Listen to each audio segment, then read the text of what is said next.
kind of look for, poke around and look for some old, seldom talked about hollow earth entrances. And of course, all the caves and all the access points have been dynamited or welded shut, and everything was pretty locked down. Again, he's former FBI agent, and he is the X-Man, is what he's known as. He said, I want to come back and talk to you about Antarctica and all the heads of state that are going there. And we're like, what's going on down there? We got to find out. So he gets to Antarctica, and long story short, they discover there in Antarctica. Now, this is in 1998, right? They discover there's bases under the ice. But then they found that there was this huge magnetic anomaly down there. But the magnetic anomaly is consistent with basically a 50-mile wide city, a metropolis down there. Wow. Of course, he teaches in the public school system, so if he started talking about this, from what I found out from a geometry teacher friend of mine, that you can lose your job over this one. We'll assume it's U.S. military, but we don't know for sure. But satellites over Antarctica discovered something under the ice, and it was a huge something. It was gigantic. We still don't know what it is. They still won't discuss it. It causes magnetic disturbances. The first territorial incursion committed by the Nazi Party in 1939, their takeover of Norwegian sovereign territory at the northern tip of Antarctica. But why? What were the Nazis looking for? I get an order from the Pentagon to report to the Chief of Research and Development. I walked into General Trudeau's office. Then he gave me an order. He said, Phil, watch things for me. The rest don't understand. The fallen angels being locked away beneath the ice in Antarctica. There's not very many people that go to Antarctica. For some reason, that's just the land that nobody touches. But why would he, at the age of 86, go to the Antarctic? It had to be something monumental. It had to be something that's really something that would change everything. Sometimes we use robots in the plants. Some of the plants we have are 50 or 60 acres under roof. We have a section of the plant we call recon, which is recontainerization. Stuff comes in from the train or comes in on we turned into like a journey to the center of the earth type thing, where there was actual physical entrance at the North Pole, and he went inside it and saw it, the land that time forgot.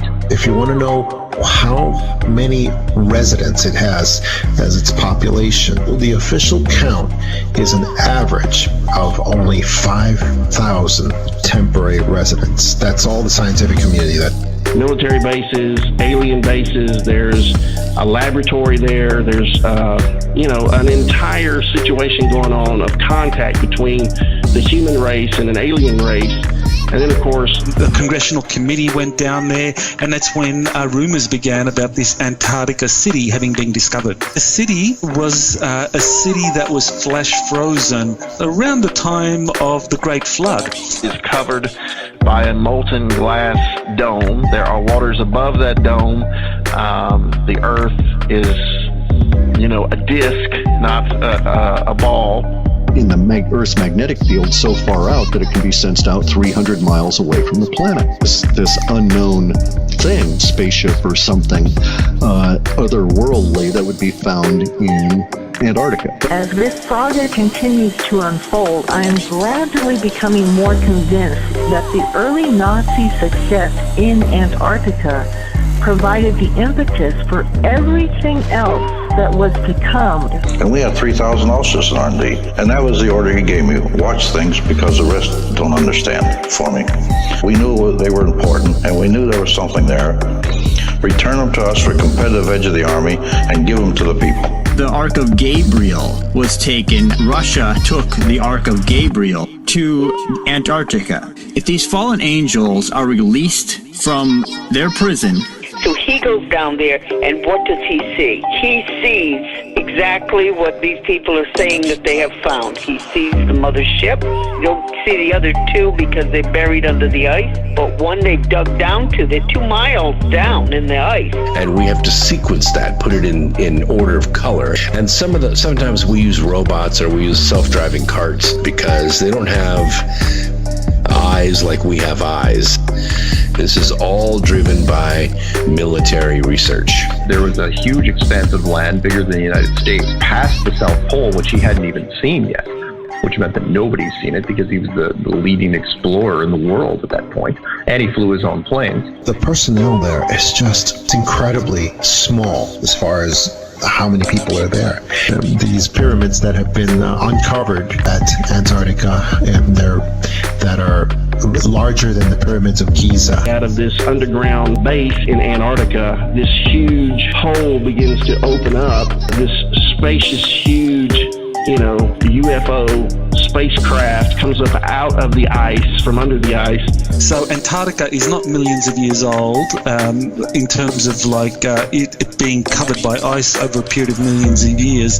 There were cities, or basically metropolises down in Antarctica. It was... Well, NASA says it's not, space agency says it's not, the government says it's not, and we've been told all this stuff, but it just comes down to our own eyes and what we can prove.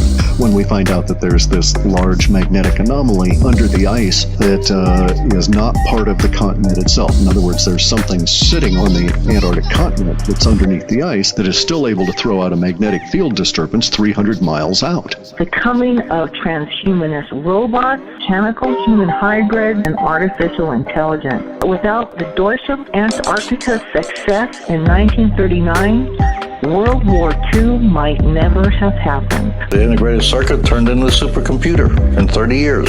We were a little bit worried about that, like I told the general. What are we unleashing on the world, General? We don't know what this thing will end up. What if it integrates with the brain?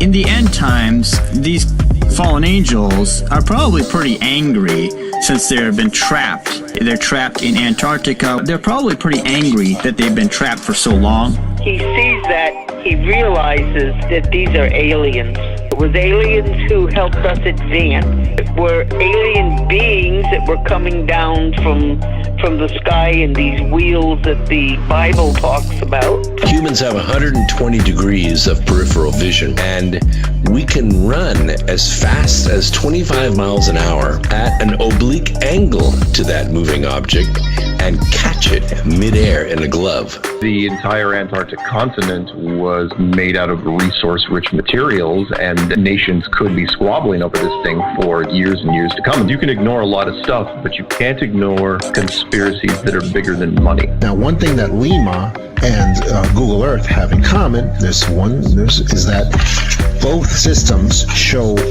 blur outs, whiteouts, and grayscale alterations of certain areas. And moves up into the air and flies away. The elite are trying to push and pre-program and indoctrinate people's minds